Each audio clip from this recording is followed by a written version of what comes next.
මදිතත් සංසාරේ හැටි අපි ඒ ගැන තව නොදනිත් සංසාරේ හැටි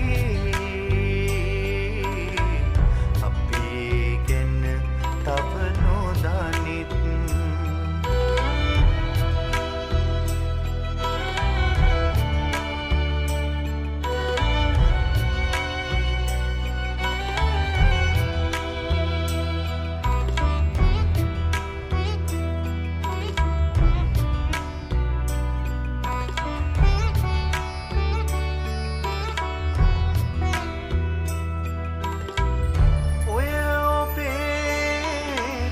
ළඟට විත් යහපත යදිතත් මිතුරෙකු විලසින් මෙත් බුදු හිමියන්දයි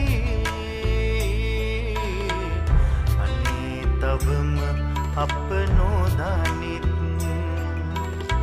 සංසාරේ හැටි අනේ තවම අප නොදනිත්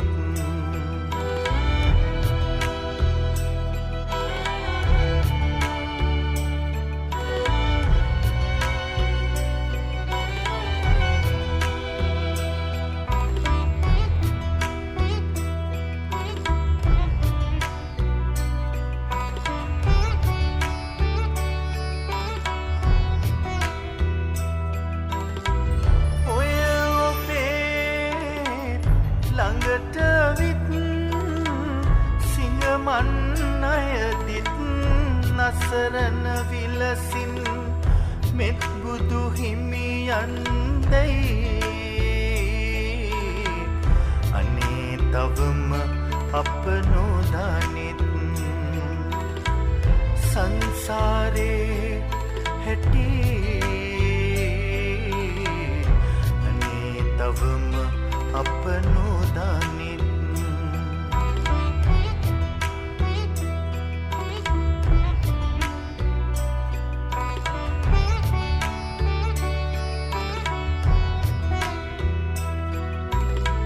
සපුමල් කුමරෙක් විලසින් පැමිණෙත් සිරිමත් සුවඳින් සිත පිරිමදිතත් මෙත් බුදු හිමියන්දයි අනේ තවම අප නොදනිත් සංසාරේ හැටි අනේ තවම අප නොදනිත්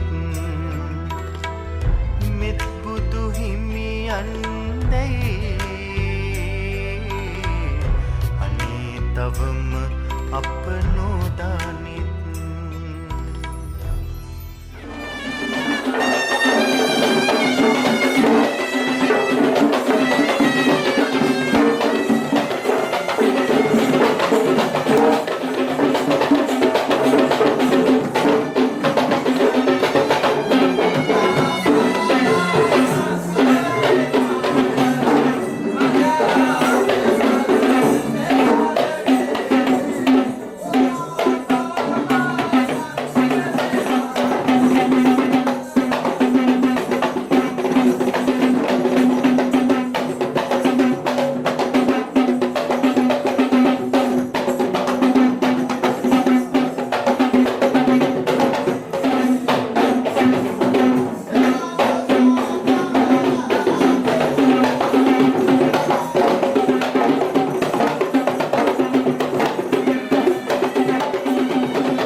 අවස්ථාවේ අපි විශේෂයෙන් පුණ්‍යානුමෝදනාත්මකව සිහිපත් කළ යුතු වෙනවා.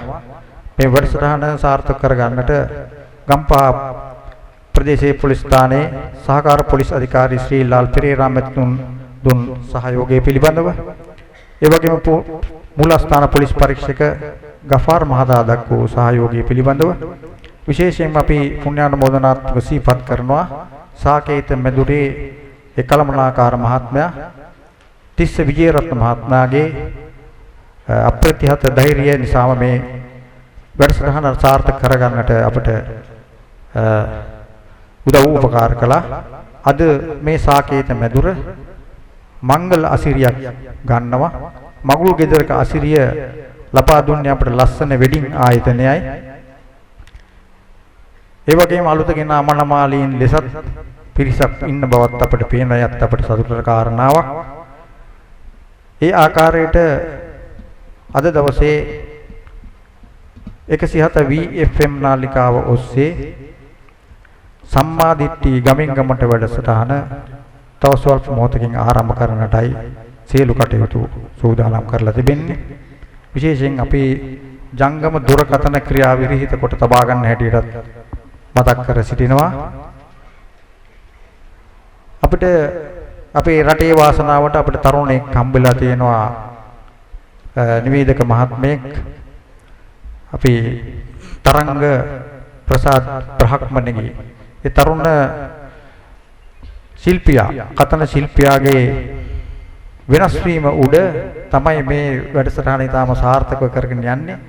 ලංකා වාසී අපි සියලු දෙනාගේ මේ ප්‍රඥාව උපදවන්නට අපගේ සිරි සමන්තපත්‍ර මහා ස්වාමීන්ද්‍රයන් වහන්සේගේ දායකත්වයෙන් මේ VFM නාලිකාව ඔස්සේ විකාශනය කරන වැඩසටහනට විශාල දායකත්වයක් දක්වන ඒ තරුණ නිවේදක ශිල්පියාටත් අපි පුණ්‍යානුමෝදනාත්මක ස්තුතිය පුද කරමින් ඉදිරි වැඩසටහන් කරගෙන යන්නට VFM නාලිකාවේ ඒ විශේෂ නිවේදක තරංග ප්‍රසාද් බ්‍රහ්මණිගේ ආදරණීය ශිල්පියාට අපි මයික්‍රොෆෝනේ බාර කරනවා. සියලු දෙනාටම තෙරුවන් සරණයි. ඉසුති ඔබතුමාට උපාලි මහත්මයා අප හැමදාමත් ආදරය කරන හිතවතෙක් සදහම් ආශ්‍රමයේ සෑම කටයුත්තක් වෙනුවෙන්ම සහයෝගය දක්වන ඔබතුමාට හඳුන්වා දීම පිළිබඳව VFM නාලිකාව සහ මා ගැන ඒ වගේම සමන්ත භද්‍ර ස්වාමින් වහන්සේ පිළිබඳව නැවත වතාවක් ස්තුතිවන්ත වෙනවා. ආදරණීය හිතවතුනි බලාපොරොත්තුවක් තිබුණා යම් දිනයක ගම්පහ පුරවරට එන්න ඕනි කියලා. අපි මීට හරියටම අවුරුද්දකුත් මාස දෙකකට කලින් විරේඩියෝ සම්මාදිටි වැඩසටහන ආරම්භ කරනවා. අපි හිතුවේ නැහැ කවදාක්වත් මෙවැනි ගමනක් යන්න පුළුවන් වේවි කියලා. වැඩසටහන් මාලාව හැමදාම ආරම්භ කරද්දී මේ කතාව මං කියන්නේ මොකද ඔබගේ දැනුවත් වීම සඳහායි. ස්වාමින් වහන්සේ සමග ප්‍රථම වතාවට සාකච්ඡාවක් සඳහා මම බෙල්ලන්තර සිරි සදහම් ආශ්‍රමයට ගිය පසුව මං උන්වහන්සේට යෝජනා කරේ ස්වාමින් වහන්සේ රටේ තියෙන තත්ත්වය එච්චර හොඳ නැහැ. කොහොමුණත් ඊටමත් ආසාවෙන් මේ වැඩේ කරන්න මම බාර ගන්නවා. කොහොමුණත් ඔබ වහන්සේගේ වටිනා කාලයෙන් මට මාස 3ක් දෙන්න කියලා. කොහොමුණත් ආදරණීය අම්මේ තාත්තේ අයියා අක්කේ නංගී මල්ලියේ මේ ශාලාවේ රැස්ව සිටින සියලුම දෙනාට ඊටමත් ආදරෙන් කරුණාවෙන් කියන්න කැමතියි. මාස 3ක කාලයක් මට ලබා දුන් උන්වහන්සේ මාස 3කින් පසුව සෑම දිනයක්ම ලබා දෙන්න තරම් කාරුණික වුණා. සතියේ සෑම ඉරු දිනක්ම උන්වහන්සේ අපට ලබා දුන්නා. අපි ආරම්භ කළේ සෑම පුරපසළොස්වක පොහොය දිනයක රාත්‍රී 7 සිට 9 දක්වා මේ විකාශය සිදු කරන්න. ඉන් අනතුරුව මාස 3කින් නවත්තනවා කිව්ව වැඩසටහන උන්වහන්සේගේ කරුණාව නිසා ඔබලාගේ වාසනාව නිසා සෑම සතියාන්තය ඉරිදා දිනකම අපේ ගුවන් විදුලි නාලිකාව ඔස්සේ විකාශය කරන්න අපට අවස්ථාව ලැබුණා. මෙවැනි අභියෝගයක් බාරගත්තාට පසුව අපිත් වාසනාවන්ත වුණා, අපේ නාලිකාවත් වාසනාවන්ත වුණා, සමස්ත ශ්‍රී ලංකා වාසී ජනතාවම වාසනාවන්ත වුණා උන්වහන්සේගේ දේශනාවල් ශ්‍රවණය කරන්න. උන්වහන්සේට බොහොම චෝදනා එල්ල වුණා. නමුත් අද වන විට ඒ චෝදනා පුස්සක් වෙලා අවසන්. රටේ සංඝයා වහන්සේලා උන්වහන්සේට චෝදනා කරා. අද වෙනකොට උන්වහන්සේලා අපේ ස්වාමින් වහන්සේ සමග එකට ඉඳ ගැනීමට පවා කැමැත්තෙන් සිටිනවා. ඔබ ඒ බව නොදන්නවා ඇති. නමුත් එයයි සත්‍ය. සත්‍ය කවදාක්වත් වසන් කළ නොහැකි බව මගේ හැඟීමයි. හරියට රබල් බෝරයක් වතුරේ ගිල්ලවලා තිබ්බා වගේ. සත්‍ය ජයගෙන අවසන්. අපි වැඩසටහන් මාලාව වසරක් කිරීමෙන් අනතුරුව තීරණය කරා නිෂ්පාදක මණ්ඩලය ඉතාමත් සීමිත ප්‍රමාණයයි සිටින්නේ. 5 දෙනෙක්ගේ පමණ කණ්ඩායමක් අපිට සිටින්නේ.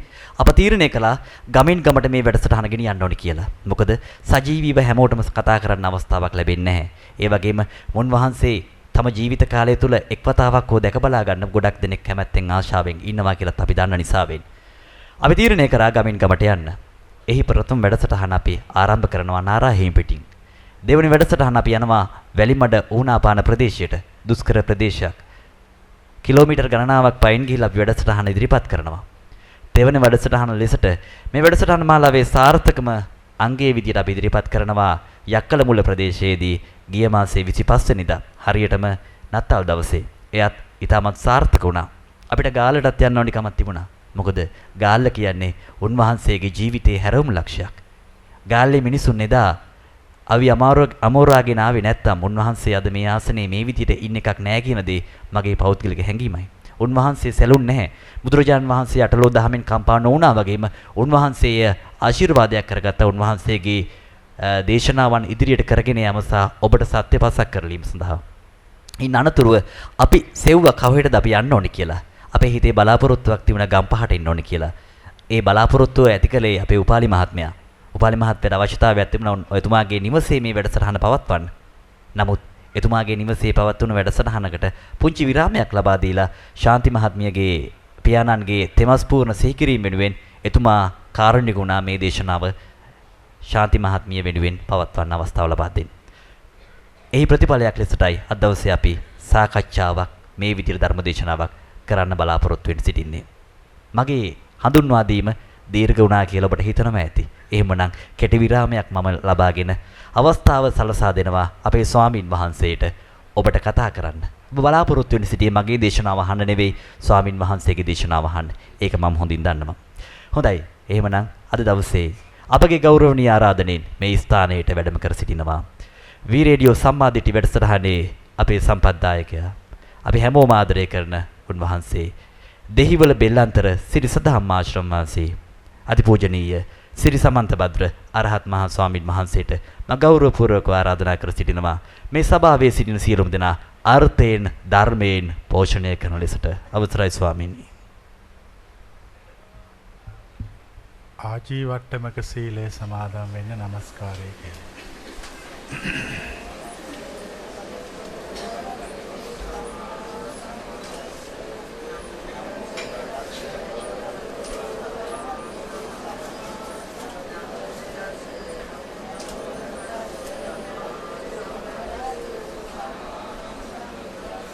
බුද්ධං සරණං ගච්ඡාමි බුද්ධං සරණං ගච්ඡාමි ධම්මං සරණං ගච්ඡාමි ධම්මං සරණං ගච්ඡාමි සංඝං සරණං ගච්ඡාමි සංඝං සරණං ගච්ඡාමි ဒ ුතියංපි බුද්ධං සරණං ගච්ඡාමි ဒုတိယံ ධම්මං සරණං ගච්ඡාමි ဒ ුතියංපි ධම්මං සරණං ගච්ඡාමි ဒုတိယံ ධම්මං සරණං ගච්ඡාමි ဒ ුතියංපි සංඝං සරණං ගච්ඡාමි ဒုတိယံ සංඝං සරණං ගච්ඡාමි තතියංපි බුද්ධං සරණං ගච්ඡාමි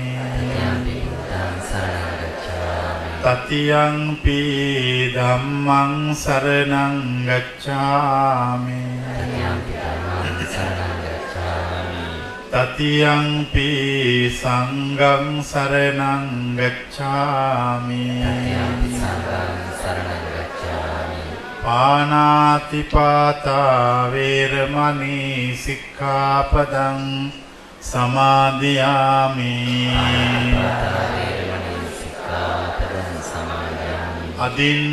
අදින්නාදානා වේරමණී සික්ඛාපදං සමාදියාමි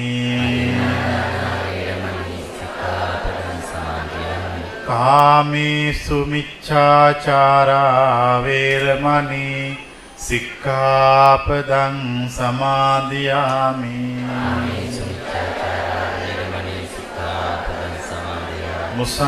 මුසාවාදා වේරමණී සික්ඛාපදං සමාදියාමි. පිසුනා වාචා වේරමණී සික්ඛාපදං සමාදියාමි.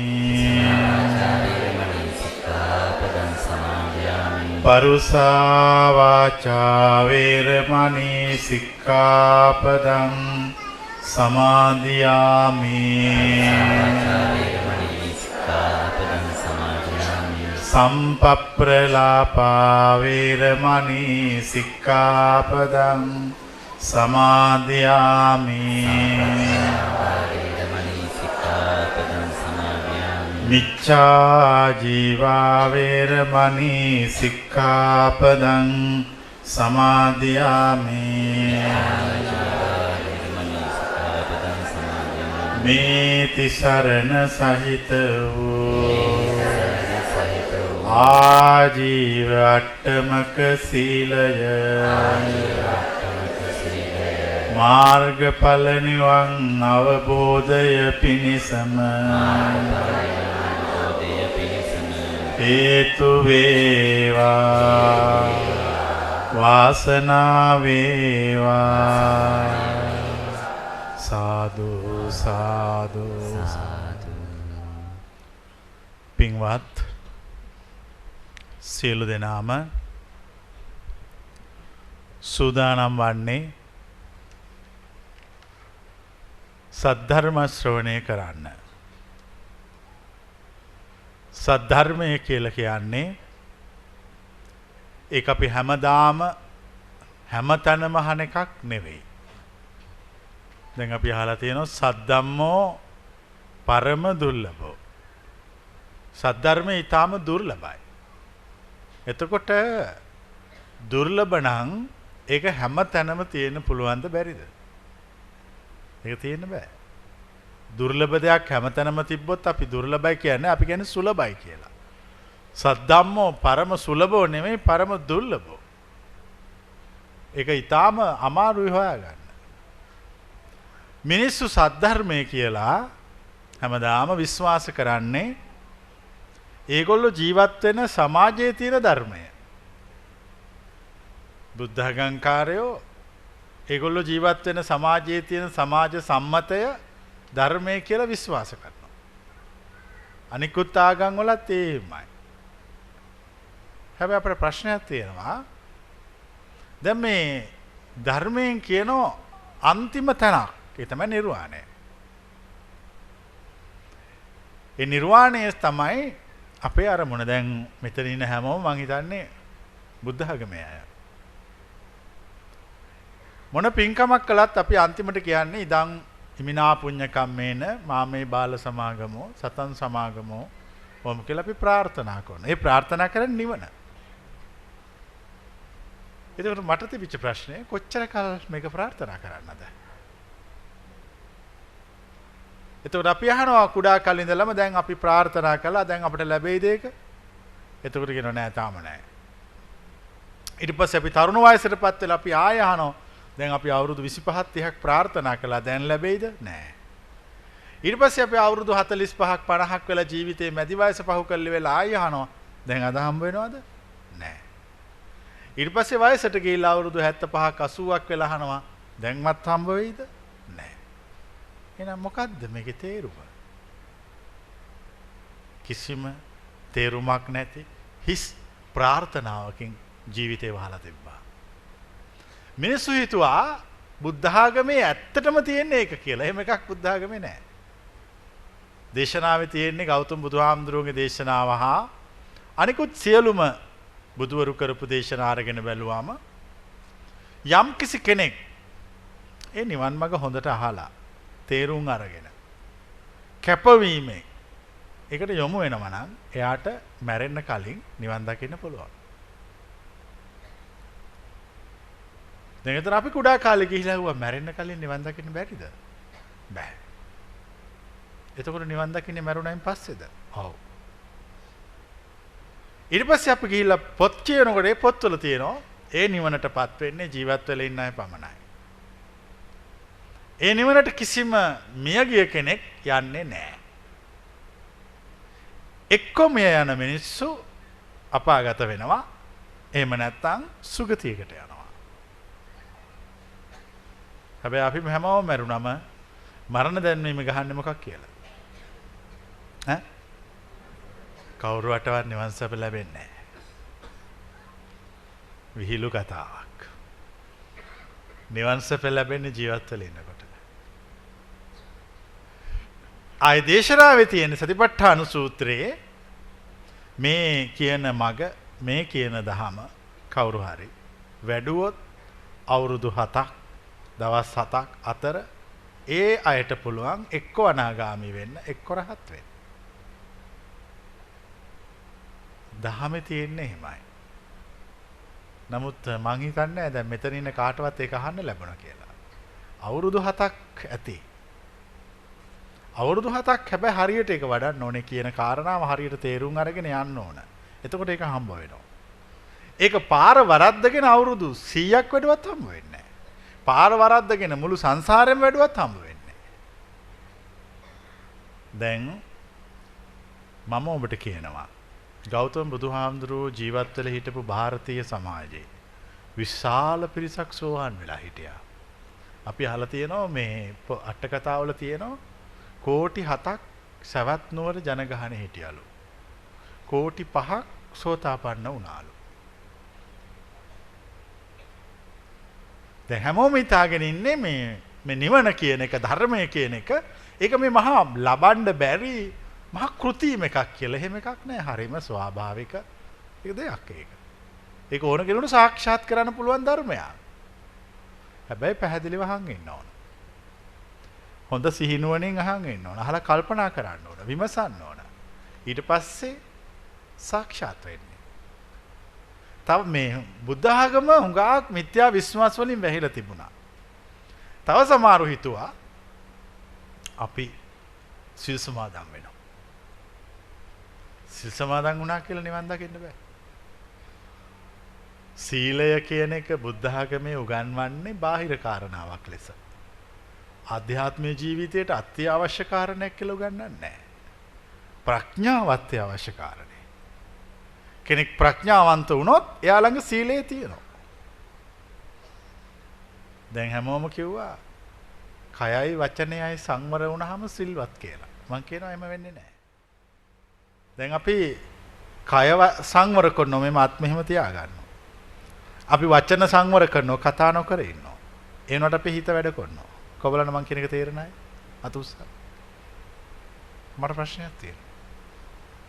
කය වචන සංවර වුණාට හිත සංවර වෙන්නේ නැහැ නේ. හිත වැඩ කරනවා. දැන් මෙතන අපි වාඩිලා ඉන්නවා. අපි දැන් බොහොම ශාන්තයි. දැන් උන භාවනා කරන අත්දැකීම් මමෝට මැද මෙහෙම භාවනා කරනවා. හිත තියෙන්නේ gedara. ඉතින් දැන් සංවර නැහැ නේ හිත. දැන් කය වචන සංවරය සීලය කියලා උගන්වන්නේ ජෛන ආගමේ. බුද්ධ ආගමේ නෙවෙයි. බුද්ධ ආගමේ සීලය කියලා කියන්නේ හිත නිවා ගැනීම. හිත සංවර වීම. දැන් කෙනෙක් මෙහෙම කරනවා. මේ කියන්නේ හොඳට අහගෙන ඉන්න සීයේ. හිත සංවර කරනවා. හිත සංවර කළා එයා කෑ ගහනවා. එයා දඟලනවා. මම ඔබෙන් අහනවා ඔහු සිල්වත්ද නැද්ද කියලා. කොබන් සිල්වත් කියන අතුස. එයා සිල්වත්. දැන් මං අහන ඊළඟ ප්‍රශ්නේ. ඔය මං කියපු කතාව මීට කලින් තේරුණාද නැද්ද? ඔය ඔබ වහන්සේ කියන ඒවා අපි මීට කලින් කල්පනා කළා. හැබැයි අපිට තේරුන්නේ නැහැ. මං හිතන්නේ අහලවත් නැහැ කියලා. හොඳට මේ මං කියන කතාව හොඳට සිහිනුවණින් අහගෙන හිටියොත් ඔබලට තේරෙවි. ඔයගොල්ලෝ බුද්ධ ආගම කියලා සම්ප්‍රදායකට හිර වෙලා ජීවත් වුණා. හැබැයි ෆිලොසොෆි එක දර්ශනය හෙව්වේ නැහැ. අපි ඒ දර්ශනය දන්නවා. ඒ දර්ශනය සමාජ සම්මත ඉක්මවනවා. දර්ශනය සමාජ සම්මත ඉක්මවනවා. දැන් අපි අහලා තියෙනවා ගෞතම බුදුහාමුදුරුව ಭಾರತೀಯ සමාජය තුල ජීවත් වෙනකොට සමාජ සම්මත සමාජ සම්ප්‍රදායන් විවේචනය කළා. බැන්නා. දැන් අපි මේගොල්ලෝ නම් හිතාගෙන ඉන්නේ මේ බුදුහාඳුරෝ බොහෝම මෙහෙම බිම බලාගෙන මෙහෙම හිටියා කියලා නෑ. බුදුහාඳුරෝ කියන්නේ මහා විප්ලවවාදීෙක්. ඒ ಭಾರತೀಯ සමාජයේ අවශ්‍ය තැනට ගිහිල්ලා ඍජුව කතා කළා චෝදනා කළා. සමහර තැන්වලදී බමුණන්ට බැන්න බල්ලෝ කියලා බැන්න. බල්ලෝ හා බ්‍රාහ්මණයෝ සමාන කළා. දැන් මං අහනවා දැන් මම මෙතෙන්ට මේ දේශනාව කරනවා. මම මේ දේශනාව කරන අතරේ මේ එක්කෙනෙකුට බල්ලා කියලා බනිනවා. එතකොට යාට තරහ යනවද නැද්ද? ඈ? ඉතින් මේ බුදුහාඳුරෝ සානුසූත්‍රයේදී බමුණන්ට බල්ලෝ කියලා බනිනකොට තරහ ගියා. ඒකයි බුදුහාඳුරට බැන්නේ. නැතු වෙන බුදුහාඳුරගේ ප්‍රශ්නයක් නෙමෙයි. කවුරු හරි ඇත්ත කතාව දන්නවනම් ඒ ඇත්ත කතාව දන්න කෙනාට මුලදී ඔක්කොම එකතු වෙලා තලනවා. ඕක කියන්න එපා. ඕක උඹ කිව්වොත් අපට ජීවත් වෙන්න විදියක් නැහැ. හැබැයි ලෝකෙට කාලයකට සැරයක් ඒ ඇත්ත කතාව එළි වෙනවා. ඒ ඇත්ත කතාව මේ සම්ප්‍රදායික කතාව නෙමෙයි. දැන් මෙතන ඉන්නේ පිරිස බුද්ධ ආගම කියලා මෙතෙක් කල් විශ්වාස කළේ බාහිර විශ්වාස ගොඩක්. බෝධි පූජා තිබ්බා. ධාතු වැන්දා. ඊළඟට වන්දනා ගියා. මොකුත් දේවල් කරා. හැබැයි නිවන් දැක්කේ නැහැ. දැන් ඒතකොට නිකමටවත් හිතුන්නේ නැද්ද? බං අපි දැන් උප්පත්තියේම බුද්ධාගම්කාරෝ වෙලා මෙච්චර කාලයක් මේ දේවල් කරනවා මේව ඉවරයක් නැහැ. ඒ වුණාට පටාචාර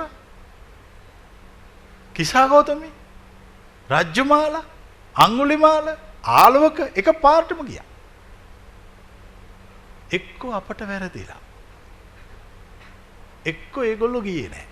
මේ මං කියන්නේ හොඳට කල්පනා කරලා බලන්න. අපට වැරදිලා තියෙන්නේ.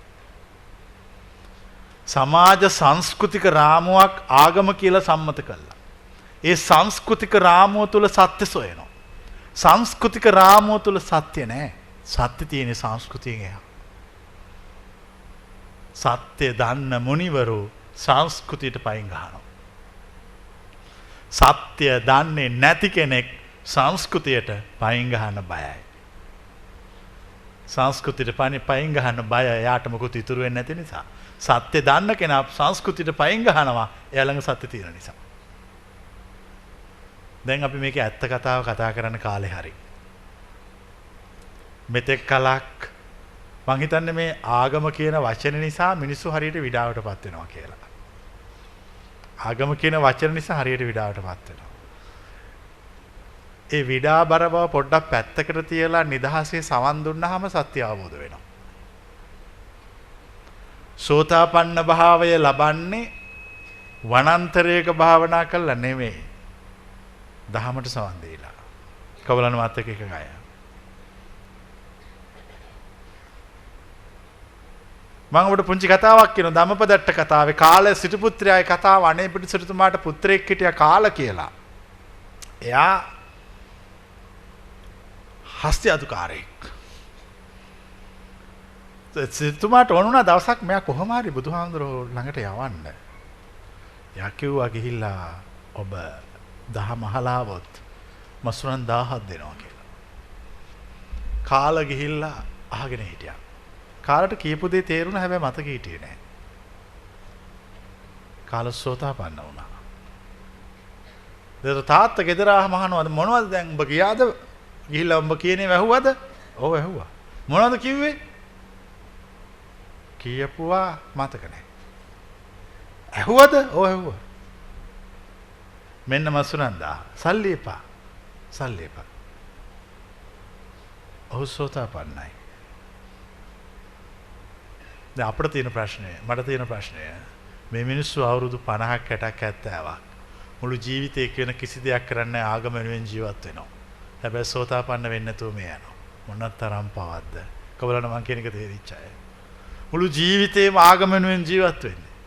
හැමදාම සිල් ගන්නවා, දන් දෙනවා, තියෙන ඔක්කොම කට්නේ පිංකම් කරන ඔක්කොම ඒව කරනවා. හැබැයි සෝවාන් වෙන්නේ නැතුව මැරෙනවා. සෝවාන් වෙන්නේ නැතුව මැරුණොත් සෝවාන් උනේ නැතුව මැරුණොත් 99% chance එක තියෙන්නේ උඩට යන්නද යටට යන්නද? මම කියන්නේ නැහැ නිවන් මඟ සොයන්න නැතුව පින් කරන්න කියලා. මම මිනිස්සුන්ට සුගතිගාමී වෙන්න බණ කියන්නේ නැහැ. මට එහෙම අවශ්‍ය නැහැ. මට ඕන මේක යථාර්ථය කියලා දෙන්න. හැබැයි යථාර්ථය ටිකක් කටුකයි. ඇත්ත තිත්තයි. බොරුව පැනිරහයි. ඒ නිසා සමාජයේ ඉන්න හැමෝම අහන්න කැමති බොරුව. ඒ බොරුව ඔබට අහලා සන්තෝෂ වෙන්න පුළුවන්. ඒත් බොරුවේ ප්‍රතිඵලය අමහිරි. භයානකයි. දුගතියටපත් වෙනවා. මම කියන්නේ කොහොම හරි සෝවාන් වෙන්න කියලා. දැන් එහෙම සෝතාපන්න වෙන්න කිව්වාම කෙනෙකුට හිතෙන්න පුළුවන් ඔච්චර අමාරුද? නෑ, පොඩ්ඩක්වත් අමාරු නෑ.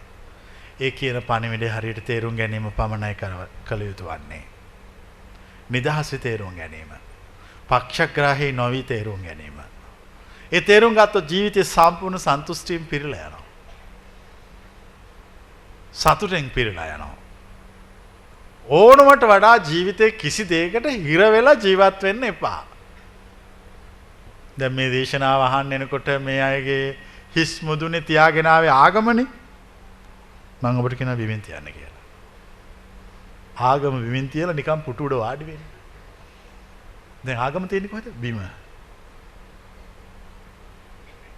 ආගම ඔලුඩ තියාගෙන ඉන්නකම් කවදාකවත් සත්‍ය අවබෝධ වෙන්නේ නැහැ. මම ඔබෙන් ප්‍රශ්නයක් අහනවා.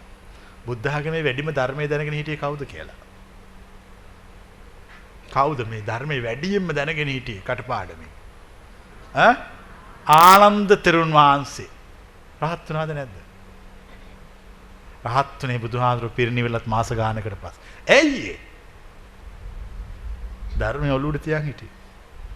භාණ්ඩාගාරයක් තිබුණේ. ඒ භාණ්ඩාගාරේ උන්වහන්සේ මතක තියාගෙන හිටියා. කටපාඩම් කළා, ඔක්කොම ටික තියාගත්තා. හැබැයි අර කියප එක කළේ නැහැ. පුංචි දෙයක් කරන්න තියුනේ. ඒ දේ කරේ නැහැ. ඉතින් මේ මග අවබෝධ වුණේ නැහැ. හැබැයි දන්නෝ බණ ඔක්කොම දන්නෝ. ඇවිදින පොතක්. ඇවිදින ත්‍රිපිටකයක්. ඇවිදින පුස්තකාලයක්. ඒ වුණාට රහත් වෙලා නැහැ. කිසි වැඩක් නැහැ. කිසි වැඩක් නැහැ. අපි ඔබට කියන්නේ ප්‍රායෝගික දහමක්. ඒකේ මේ මොනවත් මහා ලොකු කතන්දර නැහැ. ඒක තියෙන අහලා නිදහස ජීවත් වෙන්න. නිදහස ජීවත් වෙන්න. ජීවිතයත් එක්ක ඉන්න. ජීවිතයත් එක්ක ඉන්න කියන්නේ මොකද්ද? ජීවිතයත් එක්ක ඉන්න කියන්නේ ජීවිතේ භාවනාවක් කරගන්න. කොබලන් මේ වචනේ තේරිච්ච අය. ජීවිතය භාවනාවක් කරගන්න. දැන් සමහරව හිතනවා අපි දැන් භාවනා කරන්න ඕන කියලා වෙනම භාවනාවට සූදානම් වෙනවා. දැන් හුඟක් අයට වර්ධින තැන එතන හැම මේගොල්ලෝ වෙනම භාවනාවට සූදානම් වෙනවා. මම භාවනාවට සූදානම් වුණේ ඉපදිච්ච වෙලාවේ. මගේ භාවනාව ඉවර වෙන්නේ මරණයේදී. කොහොමද මං කියපේක තේරිච්ච අය. දැන් මට ප්‍රශ්නයක් තියෙනවා. ඒතර මම වෙනම භාවනා කරන්න ඕනද? නැහැ. මම කරන ක්‍රියාකාරකම් තුළ මම සිහියෙන් සිටිනවා. කොබලන්න මේවා තේරෙන අය. මම කරන ක්‍රියාකාරකම් තුළ මම සිහියෙන් ඉන්නවා. මට හිතෙනවා කාට හරි බනින්න. බනිනවද නැද්ද? බනිනවද නැද්ද? බනිනවා. හැබැයි සිහියෙන්. දැන් මම එයාට බනිනකොට මම දන්නවා මගේ හිතේ දැන් තරහ එනවා. දැන් මම ඔන්න එයාට බනිනවා. මගේ ඇතුලේ තරහ වැඩ කරනවා. ඒක මට තේරෙනවා. දැන් ඔන්න තරහ අඩු වෙනවා.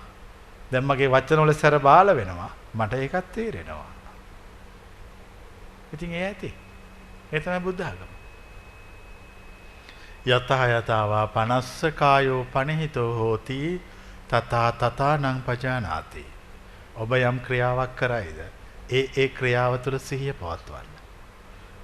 ඒ තමයි විපස්සනාව. හැමෝම හිතුවේ සමත භාවනාවක් කළා නිවන් දකින්න. කිසි දවසක සමත භාවනාවකින් නිවන් දකින්න බෑ. ගෞතම බුදුහාමුදුරුව පහළ වෙන ಭಾರತೀಯ සමාජය තුල හින්දු හා ජෛන ආගම් දෙක ප්‍රධානව තිබුණා. ඒ ආගම් දෙකේ තිබුණේ සමත භාවනාවක්. කිසි දවසක සමත භාවනාවකින් නිවන් දකින්න බෑ. අපි දන්නවා බුදුහාමුදුරුවෝ බුදු වෙන්න කලින් සත්‍ය සොයාගෙන ගියා. ආලාර කාලාම ළඟට උද්දකරාම පුත්ත ළඟට ගියා. ගිහලා ඒගොල්ලන් ඇහුවා ඕගොල්ලෝ සත්‍ය කියලා පෙන්වන්නේ කුමක්ද? ඒතර කිව්වා අපි සත්‍ය කියලා 7 වෙනි ධ්‍යානෙ පෙන්නනවා. අපි 8 වෙනි ධ්‍යානෙ පෙන්නනවා. ඒතර උන්වහන්සේ ඒව කළා කිව්වා මේව කළාට මේව සත්‍ය නෙමෙයි. මේව කළා කියලා සම්පූර්ණ හිත නිවෙන්නේ නැහැ. දැන් භාවනා මධ්‍යස්ථානයේ ගිහිල්ලා භාවනා කරනකොට කිසි ප්‍රශ්නයක් නැහැ. හැබැයි ගෙදර ආවම තරහ යන්නේ නැද්ද? කොබලනේ අත්දැකීම තියෙන ඇතුස. මට ප්‍රශ්නයක් තියෙනවා එතකොට. දැන් මං කරපු එක හරි එක නම් ඇයි මට ගෙදර ආවම තරහ යන්නේ? එතන ඉවර වෙන්න එපා ඒක එතනදී.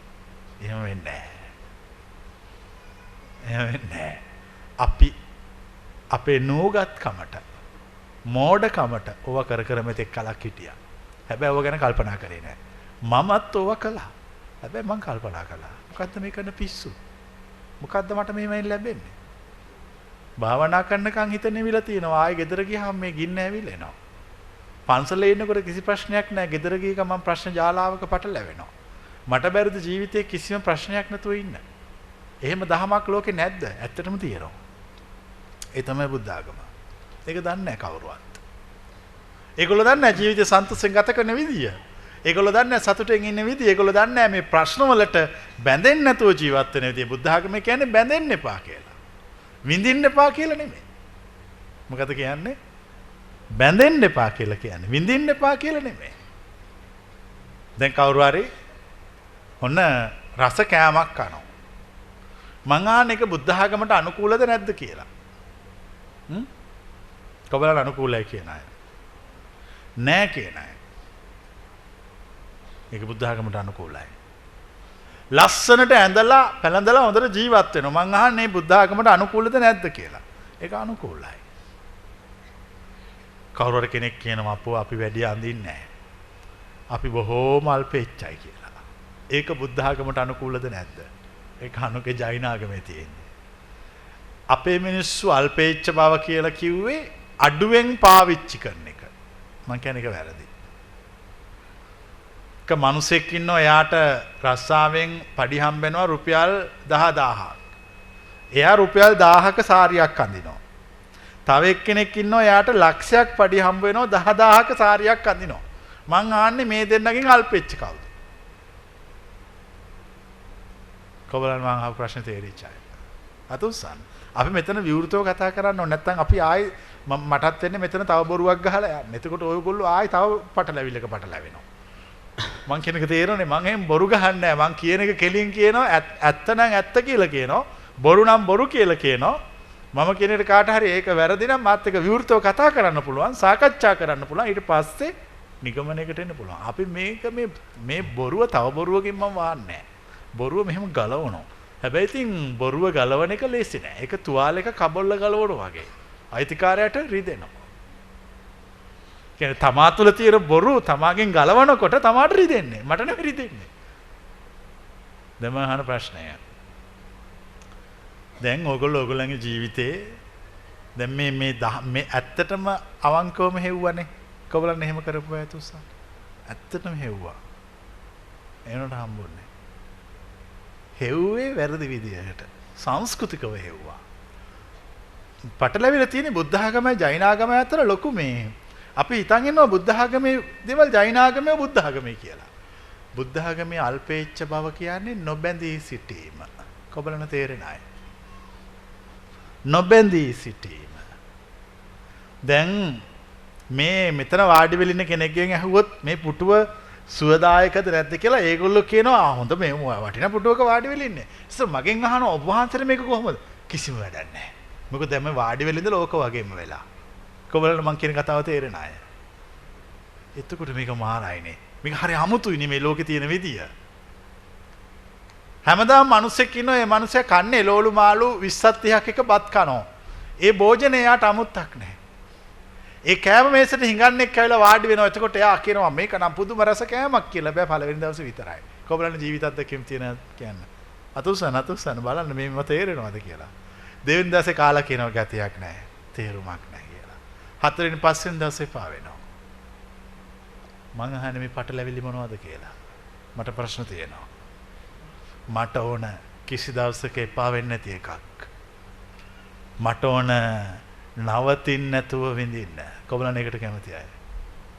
මේ ජීවිතේ නවත්තන්න නැතුව විඳින්න මට ඕන.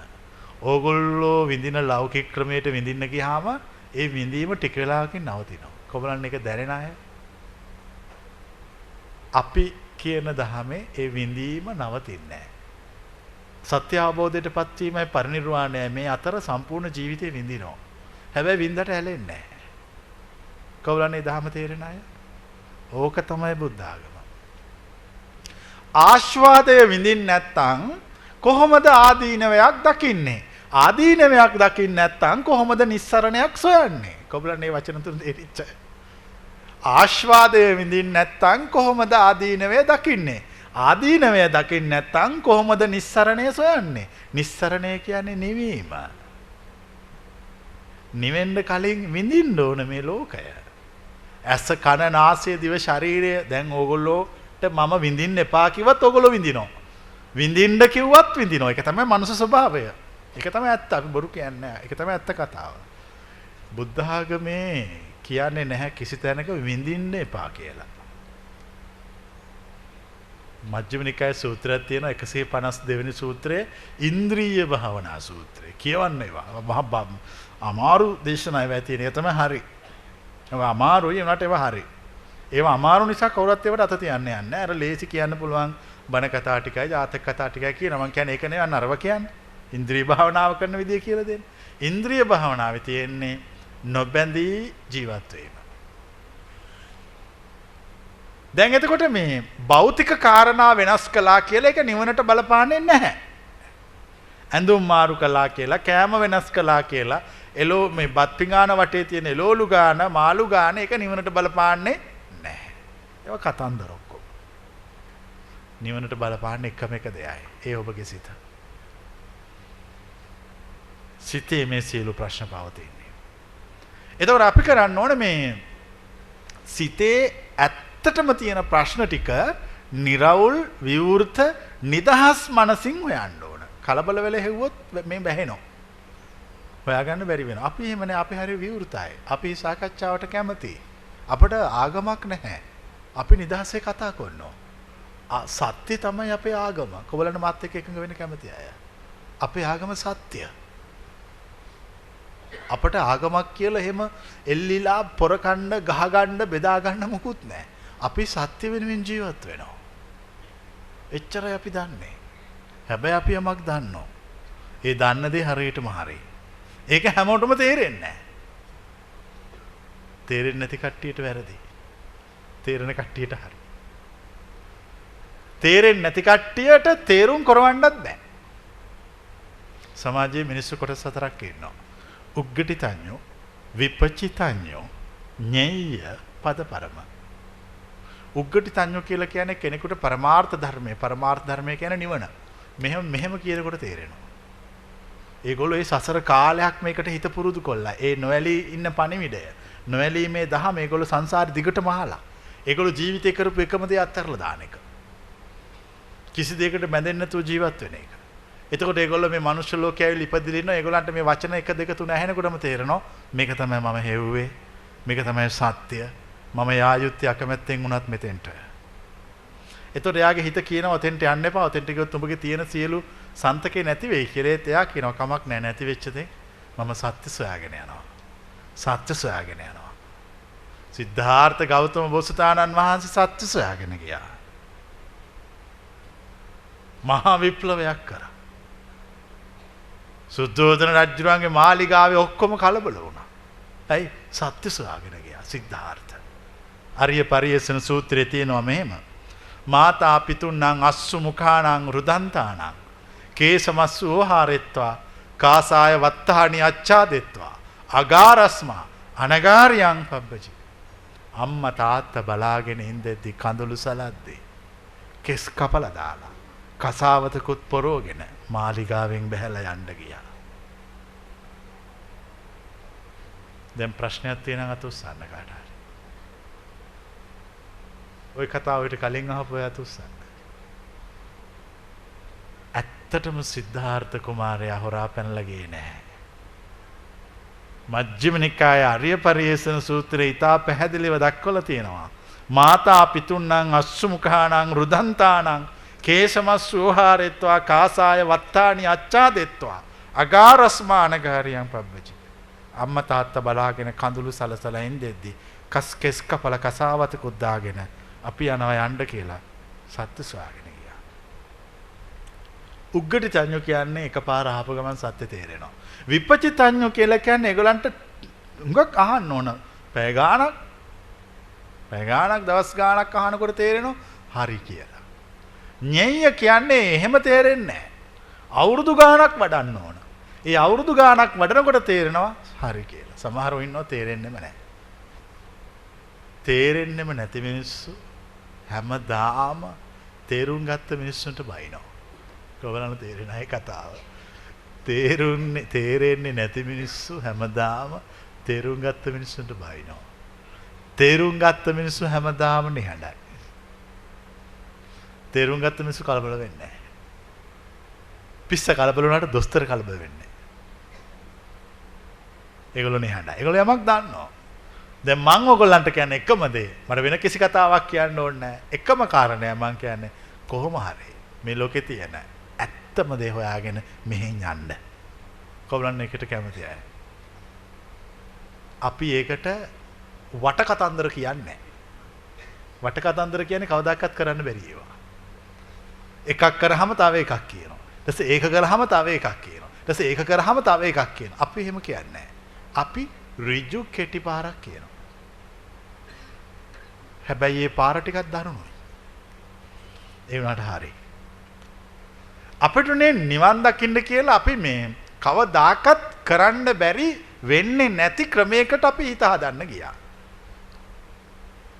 ඒක ප්‍රායෝගික නෑ. මෙතන ඉන්න හැමෝම නිර්වාණ අවබෝධයට හිත හදාගන්න යම් ප්‍රායෝගික ක්‍රමවේද තමන්ගේ ජීවිත කාලය තුළ කුමන හෝ අය කළා තියෙනවා. කොබලන් එහෙම කරපු අය තුස්සන්. ඕගොල්ලෝ ඔය කරපු සියල්ලම මම කළා තියෙනවා. පුංචි වයසකදී, පොඩි කාලෙකදී. ඒ කාලෙකදී මම තේරුම් අරගෙන තියෙනවා ඒවා කිස් නිර්ර්ථක බවත්. ඒවයි මම හොයන දේ මට නොලැබෙන බවත්. ඒක ඇතුලේ තියෙන. එළියේ නෑ. ඉමස්මින්ච බ්‍රහ්ම මත්තේ කලෙබරේ දුක්ඛංච සමුදයංච නිරෝධංච මග්ගංච පඤ්ඤාවේ. මහණෙනි මේ බඹයක් විතර වුණු ශරීරය තුල මේ චතුරාර්ය සත්‍ය පවතිනවා. ඒ දහ සත්‍ය පවතිනවා. අපි ඒකනේ හොයන්න ඕන. එහෙම නැතුව අපි නිකං මම කියන්නේ කිසි කෙනෙකුට අසරණ වෙලා මැරෙන්න එපා කියලා. දැන් මේ සභාවේ හැමෝම හොඳට වාඩි වෙලා ඉන්නවා. ඒත් ඔයගොල්ලෝගේ මරණයේදී ඔයගොල්ලෝ අසරණ වෙනවා. ඔයගොල්ලන්ට කාත් කවුරුවක් නැති වෙනවා. කවුරුන් මගේ වචන පිළිගන්න කැමති අය? කාත් කවුරුවක් නැහැ. කිසි කෙනෙකුට පිහිට වෙන්න බෑ. හැබැයි මම දන්නව රහසක්. මරණයේදී අසරණ වන්නේ නැතුව ඉන්න විදියක්. කෙනෙක් මරණයේදී අසරණ වන්නේ බැඳීම් තියාගෙන හිටියොත්. එයා මැරෙන්න කලින් ඔක්කොම ටික සුද්ධ කරලා දාගත්තොත් මරණය තවත් අත්දැකීමක් විතරයි. කෙනෙක් මනුෂ්‍ය ලෝකේ ඉපදුනා නම් ඒ ඉපදෙන වෙලාවෙම එයාගේ ඔළුවට ටාං ගාලා වදිනවා මරණය කියන සීල් එක. කිංගල වෙන්න බෑ. මිනිස්සු ඊට පස්සේ කරන්නේ ඉපදිච්ච වෙලේ ඉඳලම එකම එක දෙයකට බයෙන් ජීවත් වෙනවා. මොකද්ද? මරණය. පුදුම බයක් තියෙන එකට. දැන් මෙතන දරබඩ ගාලා හෙල්ලුනොත් එහෙම මේ අය කලබල වෙනවද නැද්ද? ඇයි කලබල වෙන්නේ? දැන් කල්පනා කරන්න. දැන් ඔන්න දැන් කලින් තිබිච්ච මේකේ තිබිච්ච ඔක්කොම කුණු ටික දැන් ඉවරයි. දැන් නිදහසේ හිතනවා අපි. ඇයි අපි කලබල වෙන්නේ? මේක කඩා වැටේ කියලා. ඇයි මේක කඩා වැටුණා මට තියෙන ප්‍රශ්නේ මොකද්ද? මගේ ඔළුවට නම් තියෙන ප්‍රශ්නේ මොකද්ද? ඔළුව පැලෑ. ඔළුව පැලුණාම මට වෙන්නේ මොකද්ද? මැරේ. ඒතර මං ඇත්තටම කලබල වුණේ බලාගෙන ගියාම මැරේ කියලා හිතන නිසා. මුළු ජීවිතේම විශ්ලේෂණය කරන්න. කලබල වෙච්ච, දඟලපු, කුලප්පු වෙච්ච හැම අවස්ථාවකම මරණයට බය දඟලලා තියෙනවා. කොබලන එක තේරෙන අය. මට ඕන දැන් මේ මගේ මරණ බය මගෙන් අයින් කරලා දාන්න. කොබලන එකට කැමති අය. අපි ඒකට කෙටි පාරක් කියනවා. නිකන් බොරු කියන්නේ නැහැ. කෙටි පාරක් කියනවා. කවුරු හරි කියන එක හරියට කළොත් එයා පූර්ණත්වයටපත් වෙනවා. ඒ කියන්නේ අරහත් වෙනවා. එච්චරයි. හැබැයි ඒකට එක පාරට යනවද කියන්නේ නැද්ද කියන එක ඔබගේ ප්‍රඥාවේ සීමාවේ ප්‍රශ්නයක්. හැබැයි පාර හරියටම හරි. රහත් නෝනා කියමු. සෝවාන් වුණත් මදයි. සෝවාන් වුණත් මදයි. ගෝත්‍රභ වුණත් මදයි. ගෝත්‍රභ කියන්නේ සෝවාන් වෙන්න කලින් අවස්ථාව. ගෝත්‍රභ කියන්නේ සෝතාපන්න භාවයට කලින් අවස්ථාව. හැබැයි එහෙම වෙන්න බෑ මේක අහන්න නැතුව. මෙතෙක් කලක් අපි කලේ අර සාම්ප්‍රදායික බණ කතා වලට සවන් දුන්නා. මටත් ඕනනම් ඒ බණ කතාව මෙතන කියලා යන්න පුළුවන්. නමුත් මම දන්නවා අත්දැකීමෙන් ඒකේ කිසි ප්‍රතිඵලයක් නැහැ. අපරාධ වයස යනවා විතරයි. ඊට වඩා අපි දන්න යමක් තියෙනවා. අපි දන්න දේ කෙලින් අපි කතා කරනවා. ඒතකොට අපි දන්න දේ තේරුණොත් කියාවේ තේරිච්ච අයට හරි නොතේරිච්ච අයට වැරදි. ඉතින් ඒක මට කරන්න දෙයක් නැහැ. දැන් අපි කිව්වා සෝතාපන්න භාවය ගැන. මම සෝතාපන්න භාවය ගැන ටිකක් පහදනවා. මොකද්ද සෝවාන් කියන්නේ? සෝවාන් කියන්නේ ඔන්න දැන් අර ලොකු පොත් කියවන්න එපා කෙටියෙන් කියන්නේ සම්මා දිට්ඨිය ප්‍රත්‍යක්ෂ කිරීම. මොකද්ද සම්මා දිට්ඨිය කියන්නේ? දැන් මට කවුරු හරි උත්තර දෙන්න. සම්මා දිට්ඨිය කියන්නේ ඈ? සම්මා දිට්ඨිය කියන්නේ මොකද්ද? දැන් ඒකනේ බුද්ධ ආගමේ වදනම. එතනින් එහාට බුද්ධ ආගම ගැන කතා කරන්න බෑ. සම්මා දිට්ඨිය කියන වචනේ හරියට අර්ථ විග්‍රහ කරන්න බැරි නම් ආයේ බුද්ධ ආගම නෙමෙයි බුද්ධ ආගමේ කිට්ටුවටවත් යන්න බෑ. නිවැරදි දැකීමක් තියෙනකොට මේ පැත්තේ වැරදි දැකීමක් තියෙනවා. දැන් ওই දෙක කොහොමද අපි බෙදා හදාගන්නේ? නෑ. අපට සම්මා දිට්ඨිය කියලා ප්‍රාථමික අර්ථයක් ඉගෙනනවා නිවැරදි දැකීම කියලා. ඊට පස්සේ මට ප්‍රශ්න තිබ්බා. මම අහුවා නිවැරදි දැකීම කුමක් කෙලෙස කවර ආකාරයෙන් දැකීමද? නෑ. උත්තර නෑ. නිවැරදි දැකීම සම්මා දිට්ඨිය කියලා මොන සූත්‍රයේ කොතනද තියෙන්නේ? මම ඔබට සම්මා දිට්ඨිය ඊටාම සරලව පහදනවා. සූත්‍රයක් තියෙනවා කච්චායන ගොත්ත සූත්‍රය කියලා සංයුත්ත නිකායේ. කච්චායන ගොත්ත කියන තෙරුන් වහන්සේ ගෞතම බුදුහාඳුරු හම්බෙන්න එනවා. ඇවිල්ලා අහනවා සම්මා දිට්ඨිය කියලා මේ හැමෝම කතා කරනවා. ඔබ වහන්සේ මට කියන්න හරියම සම්මා දිට්ඨිය මොකද්ද කියලා. මම දීපු උත්තරේ කියන්න. ඒතකොට කියනවා දොයංචකෝ කච්චායන ලෝකේ අස්තිතංච නාස්තිතංච. කච්චායන ලෝකේ අන්ත දෙකක් තියෙනවා. එක පැත්තක ඇත්ත. අනික් පැත්තේ නැත. කොහොමද එක තේරෙන්නේ? දැන් මේ ලයිට් දාලා තියෙන නිසා මෙතන ආලෝකය. මේ ලයිට් ඔක්කොම නිවුවොත් මෙතන අන්ධකාරය. දෙකක් තියෙනවා. කොහොමද දෙකක් තියෙන බව තේරෙන්නේ? අපට හිතෙන හැම දෙයකම දෙකක් තියෙනවා.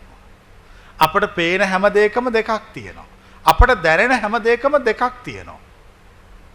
ඒතර කියනවා කච්චායන යම් කිසි කෙනෙක් යම් කිසි භික්ෂුවක් මෙන්න මේ දෙක දැනගත්තොත් මේ දෙපැත්ත දැනගත්තොත් ඇත කියන අන්තයයි නැත කියන අන්තයයි දැනගත්තොත් දැනගෙන මැදට ආවොත් අන්න ඒක තමයි සම්මාදිට්ඨිය. දැන් කොබලන සම්මාදිට්ඨිය පැහැදිලියයි. දැන් ආයි කවදාකවත් ජීවිතයේ සම්මාදිට්ඨිය කියන්නේ මොකද්ද කියලා හෙවොත් නිවැරදි දැකීම කියලා කියන්න එපා. ඒක වැරදි. සම්මාදිට්ඨිය කියන්නේ ඇත කියන්නෙත් නැතුව නැත කියන්නෙත් නැතුව මැදින් දැකීම. කියන්නේ අන්ධකාරය ආලෝකය අතර සිටීම. සංඛ්‍යා රේඛාවේ ඍණ පැත්තට යන්නේ නැතුව ධන පැත්තට නැතුව බිඳුවේ සිටීම. ඒක තමයි සම්මාදිට්ඨිය. දැන් ඔය සම්මාදිට්ඨියට පත් වුණොත් කෙනෙක් එයාට අන්තවාදී අදහස් තියනවද? මධ්‍යස්ථයි. ඒ යම් කෙනෙක් සම්මාදිට්ඨියට පත් වුණොත් එයා කලබල වෙනවද? නැහැ. මධ්‍යස්ථයි. යම් කෙනෙක් සම්මාදිට්ඨියට පත් වුණොත් එයාගේ අතින් වැරදි වෙනවද? නැහැ. ඇයි දෙපැත්ත පේනෝනේ? මධ්‍යස්ථයි. යම් කෙනෙක් සම්මාදිට්ඨියට පත් වුණොත් එයාට තද සසරක් තියනවද? නැහැ. සම්මාදිට්ඨියට පත් වීමමයි සෝතාපන්න භාවය. දැන් කොහොමද පැහැදිලිද? හරි පැහැදිලි නේ. මේ කියන කතාව හරි පැහැදිලි. අපි මෙතෙක් කලක් මොනතරම් පොත් කියවද මේව හොයාගන්න. සම්මාදිට්ඨියටපත් වීමමයි සෝතාපන්න භාවය. මං කියන උදාහරණයක්. මහා චත්තාරිසක සූත්‍රය මජ්ක්‍ධිම නිකාය මෙහෙම තියෙනවා. මහණෙනි මේ නිවන සම්මාදිට්ඨිය ප්‍රමුඛ කොට පවතී. මුල් කොට පවතී. වට කොට පවතී. එහෙනම් මේ නිවන පටන් ගන්නේ කොතනින්ද? මේ නිවන් මඟ පටන් ගන්නේ සම්මාදිට්ඨියෙන්. දැන් ඔයගොල්ලෝ හොඳට කල්පනා කරලා බලන්න මොකද්ද සම්මාදිට්ඨිය අපි කොතෙන්ද කොහොමද එතෙන්ටපත් වෙන්නේ? කිව්වලේ පැහැදිලි කරා. අන්ත දෙකට නැතුව මැදින් සිටීම.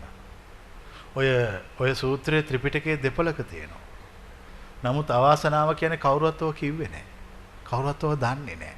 අපේ ඉස්කෝලේ ඉගෙනුවෙත් හරි දැකීම කියලා. ඒතර අපේ ප්‍රශ්න තිබ්බා.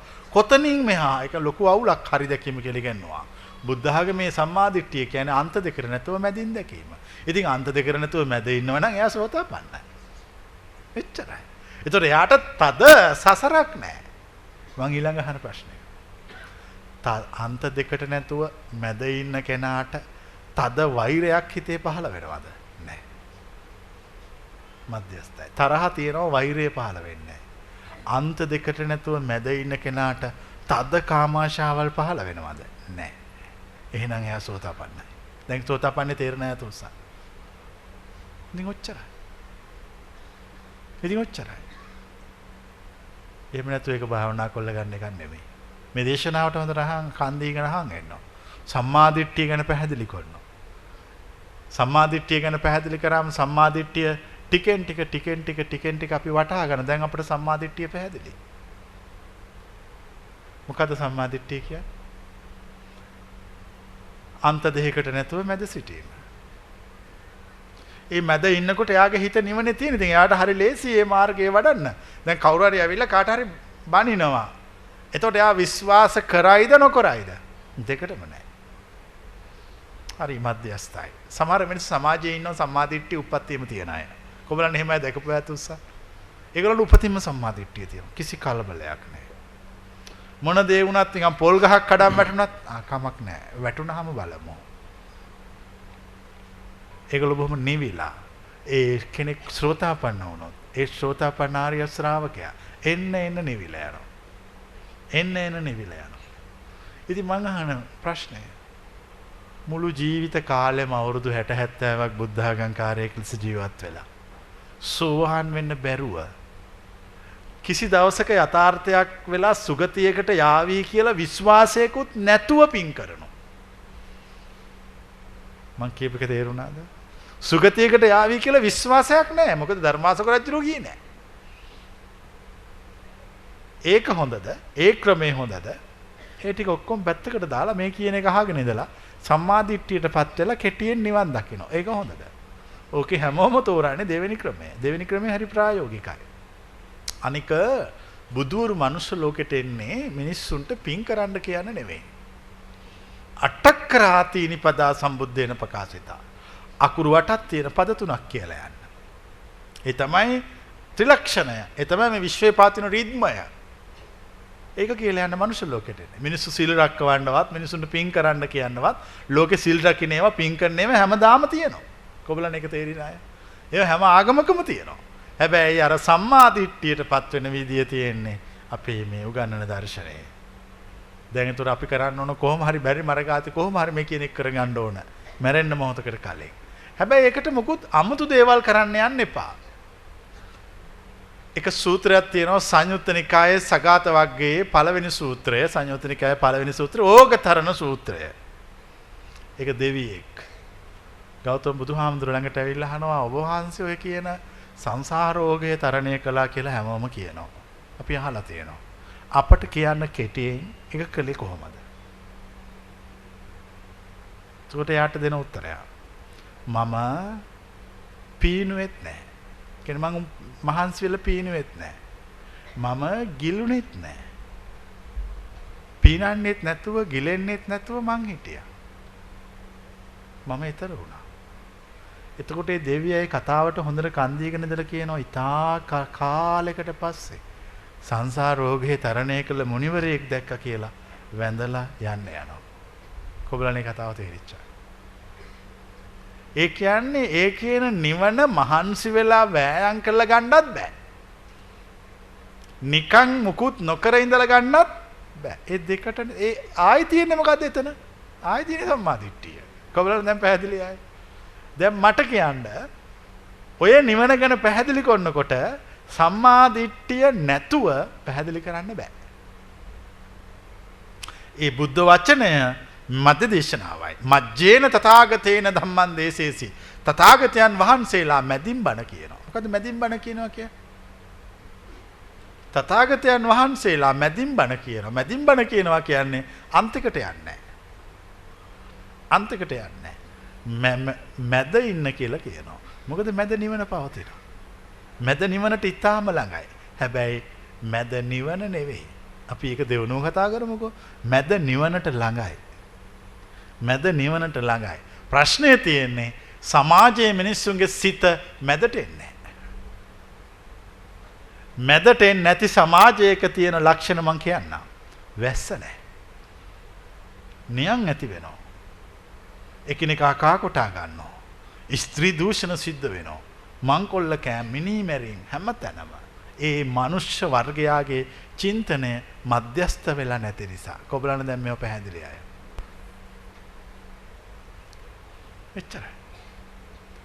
අපි අහලා තියෙනවා ගෞතම බුදුහාමුදුර ජීවමාන කාලයේ විශාලා මහනුවර තුම්බියක් ඇති වුණා කියලා. කොබලන අහලා තියෙන අය.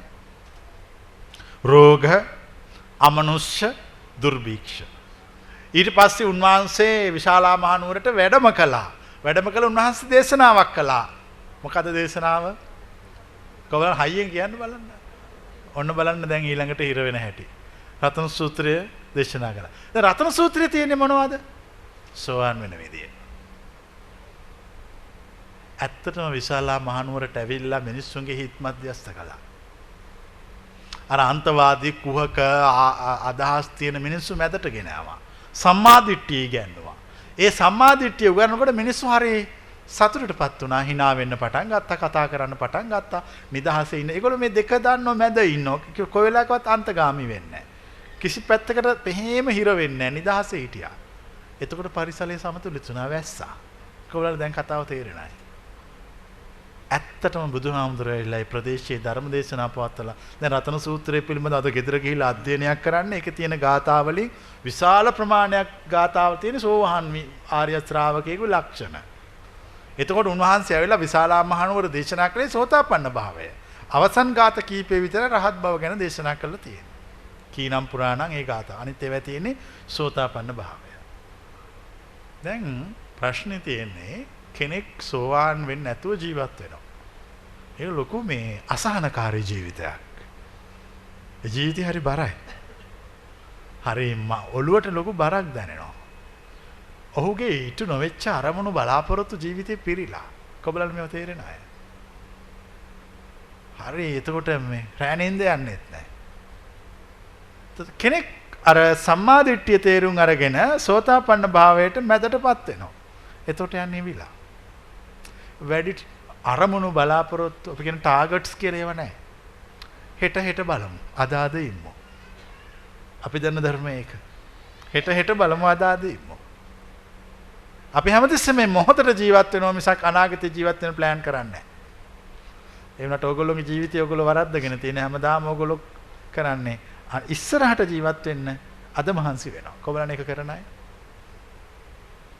ඉස්සරහ දවසක හොඳ දවසක් ලැබෙවි කියලා හිතලා අද මහන්සි වෙනවා. දැන් ඔය කවදින්ද මහන්සි වෙන්නේ? පුංචි කාලේ ඉඳන්. ඒ දවස තාම උදා වුණේ නැද්ද? කවදාකවත් එන්නේ නැහැ. මම ඊට වඩා වෙනස් ක්‍රමයක් කියනවා. මම කියනවා අදට අද ඉන්න කියලා. අද දවසට අද දවස ජීවත් වෙන්න. අදට අද කන්න. හෙට බලමු. කොබලන් එක පිළිගන්න කැමතියි. දැන් ඒක පිළිගන්න කිව්වහම හිත කියනවා එයා කියන එක පිළිගන්න එපා. පිළිගන්න එපා. උඹගේ අනාගතේ නැති වේවි. ඊට පස්සේ ආය අනාගතේ හදන්න ගියාම අනාගතේ කවදාකවත් ළඟට එන්නේ නැහැ. දැන් මේ වැඩි හිටියෝ මෙතන ඉන්නවනේ අවුරුදු 60 70 වෙච්ච. ඒගොල්ලෝගෙන් මං ආන්නේ ඕගොල්ලෝ පතපු අනාගතේ ඕගොල්ලෝගේ ළඟට ආවද? කවදාකවත් එන්නේ නැහැ. අපි අනාගතේ හොයාගෙන යනවා.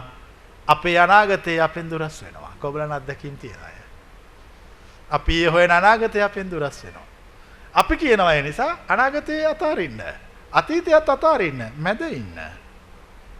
ඒක අපේ දර්ශනය. ඒ තමයි බුද්ධ වචනය. අන්න ඒක බුද්ධ වචනය. දෙපැත්ත අතහැරලා දානවා. වැඩියෙන්ම මිනිස්සු දුක් වෙන්නේ මැරිච්ච අතීතයේ සෙවණලි මතක් කර කර. කවුරුන් තේරෙන අය? මම ඔබට ක්‍රමයක් කියලා දෙනවා මේ මලගිය අතීතය සදාකාලයට වල දාන්න. මං කියන ක්‍රමය තමයි අනාගතයට සිහිනවන්න නැතුව ඉන්න එක. අතීතය වල දාන්න බෑ කාටවත්. අනාගතය ගැන හිතන්න නැතුව හිටියාම අතීතය ඉවර වෙනවා. එතකොට මම ප්‍රශ්නයක් අහනවා. රහතෙකුටපත් වෙන්නේ කුමකටද? ඔහු එකම එක නිර්වාණ ධාතුවටපත් වෙනවා. ඔහුට අතීතයක් අනාගතයක් වර්තමානයක් කියලා තුනම නැහැ. ඔහු තුනේම නිදහස්. ඕනෝට වඩා අනාගතයේ දේවල් හිත ඒවට සිහින මව ඒවා පසුපස දුවන්න එපා. දැන් අපි දෙපැත්තක් දන්න ඕනේ. මේ පැත්ත අනාගතේ නෝට මේ පැත්ත අතීතය. අපි මැද ඉමු. ඊට පස්සේ මේ පැත්ත ඇත කියනකොට අර පැත්තේ නැත කියනවා. මැද ඉමු.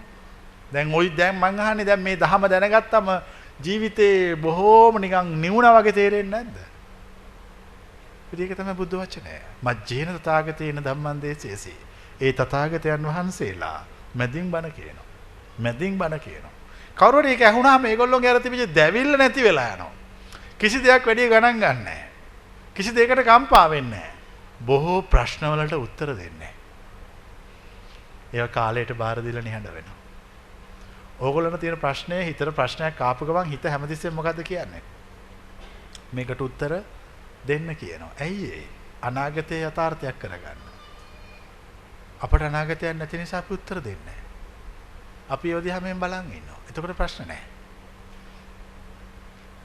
මම කියන්නේ මේ මනුස්ස ජීවිතය මේක හරි මේක තියෙන විඳීමක් විතරයි. මේක විඳවන්න මොකුත් නැහැ. මිනිස්සුන්ට මේක තේරෙන්නේ නැති නිසා විඳවනවා. කොබලන් මාත් එක්ක එකඟයි. අපි මේක විඳින විදිය දන්නවා. අපි කිසි දෙයක් ගණන් ගන්න නැහැ.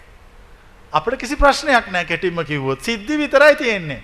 මම ඔබෙන් යමක් විමසනවා. ජීවිතේ ප්‍රශ්න ඇති වෙච්ච අය අත උස්සන්න. කවර හෝ දවසක කුමන හෝ තැනක. හොඳට උස්සන්න. හොඳට උස්සන්න. මම ඊළඟ උත්තරෙන් අමාරුයි දාන්න අහන්නේ. ඒක අත උස්සන්න. ජීවිතේ කවර හෝ දවසක කුමන හෝ තැනක ප්‍රශ්නයක් ඇති වෙච්ච අය අත උස්සන්න. හොඳට උස්සන්න. අපි විවෘතව කතා කරනවා. අපි කිසි දෙයක් හංගන්නේ නැහැ. හරි. එදා ඇති උනේ ප්‍රශ්නේ විතරද? නෑ උත්තරෙත් ඒකම තිබුණා. කවුරුන් ඒක තේරිච්ච අය අත උස්සන්න. කාලයක් ගිහිල්ලා තේරුණා. ලෝකේ කවදාකවත් ප්‍රශ්නයක් විතරක් ඇති වෙන්නේ නැහැ උත්තරයකුත් ඇති වෙනවා. ඒ තමයි මජ්ජේන තථාගතේන ධම්මං දේශේසි. කොබලන දැන් මේ රහස තේරෙන අය. දැන් මේ දෙක තේරෙනවා නම් ඉතින් එයාට මේ දෙක එයාගේ ජීවිතය තුල තියෙනවා නම් එයා සෝතාපන්නයි. කොබලන මේ කතාව තේරිච්ච අය. මෙච්චරයි. එච්චරයි. එහෙම නැතුව සෝවාන් වුණාම උඩින් යනවා. සෝවාන් වුණාම කාටවත් එන්ජින් පහළ වෙන්නේ නැහැ උඩින් යන. දැන් බුද්ධ කාලෙත් ওই වගේම කතන්දර තිබුණා. දැන් ඔය කියවන්න සංයුත්ත නිකායේ මේ සූත්‍රයක තියෙනවා මේ ගෞතම බුදුහාමුදුරුවෝ ළඟ භික්ෂුවක් ඇවිල්ලා මහාන වෙනවා. එයා ඉතින් කලක් මේ කතන්දරය දිහා බලන් ඉන්නවා. එතකොට සමහර හාමුදුරුවෝ කියනවා අපි රහත් වුණා කියලා.